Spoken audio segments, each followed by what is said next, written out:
वक्फ board bill को लेकर इस वक्त की बड़ी खबर दोस्तों, राष्ट्रपति की मुहर के बाद लागू हुआ नया वक्फ बोर्ड। ये हैं 5 बड़े बदलाव दोस्तों। राष्ट्रपति की मंजूरी के बाद वक्फ संशोधन अधिनियम 2025 अब देश में लागू हो गया है।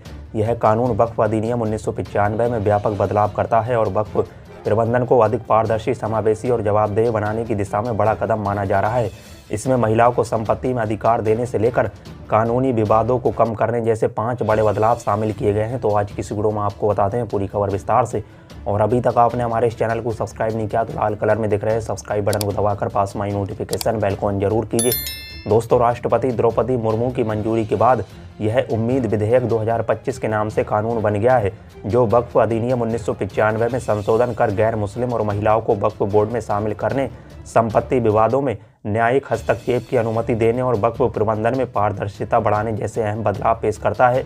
सरकार इसे समावेशी और उत्तरदायी प्रणाली की दिशा में कदम बता रही है, जबकि विपक्ष इसे धार्मिक संस्थाओं की स्वास्थ्यता पर प्रहार मान रहा है। वक्फ संशोधन विधेयक 2024 को लेकर संसद में तीखी बहस देखने को मिली, जहां विपक्ष ने इसे अल्पसंख्यकों की धार्मिक स्वतंत्रता में हस्तक्षेप बताते हुए विरोध जताया, जबकि सरकार ने इसे पारदर्शिता और जवाबदेही सुनिश्चित करने वाला कदम बताया है। यह विधेयक लोकसभा में 288 बनाम 232 के वोटों से पारित हुआ और अगले ही दिन राज्यसभा में भी सत्ता पक्ष के विरोध के बावजूद पास हो गया। आपको बता दें दोस्तों, वक्फ संशोधन अधिनियम 2025 के तहत कई महत्वपूर्ण बदलाव किए गए, जो वक्फ प्रबंधन को अधिक समावेशी और पारदर्शी बनाने की दिशा में कदम उठाए गए हैं। अब वक्फ बोर्ड में गैर मुस्लिम सदस्यों की भी नियुक्ति की जा सकेगी। हालांकि बोर्ड में एक इस्लामिक धर्म विशेषज्ञ का होना अनिवार्य रहेगा। वक्फ बोर्ड और वक्फ परिषद में कम से कम 2 महिला सदस्यों की मौजूदगी अनिवार्य की गई। किसी संपत्ति को वक्फ संपत्ति घोषित करने से पहले उसका सत्यापन जरूरी होगा, ताकि विवादों से बचा जा सके। जिला अधिकारी को वक्फ संपत्तियों का सर्वेक्षण कर उनका स्वाभिमान सुरक्षित करने की जिम्मेदारी की गई। निर्णय प्रक्रिया में अब गैर मुस्लिम, पसमानदा, पिछड़े मुस्लिम और महिलाओं की भागीदारी सुनिश्चित की जाएगी।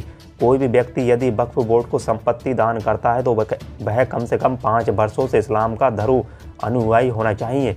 इसके अलावा दोस्तों, सत्यापन के बाद संपत्ति की स्पष्ट स्थिति, महिलाओं को संपत्ति में अधिकार, परिवार वक्फ औलाद के तहत अब मुस्लिम महिलाओं को भी संपत्ति में उत्तराधिकार मिलेगा। उन्हें पैतृक और ससुराल दोनों की प्रकार की संपत्तियों से हिस्सा मिलेगा।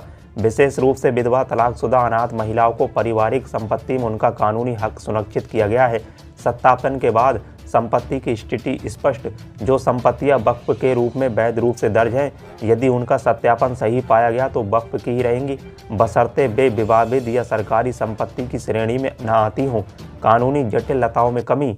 वहीं दोस्तों, वक्फ संपत्तियों पर अब परिसीमा अधिनियम 1963 लागू होगा, जिससे वर्षों तक चलने वाले अदालती विवादों में कमी आएगी। तो दोस्तों, आपकी इस पर क्या राय है, हमें कमेंट में लिखकर बताना बिल्कुल ना भूलें। आने वाली और अपडेट जानने के लिए चैनल को अभी सब्सक्राइब कीजिए।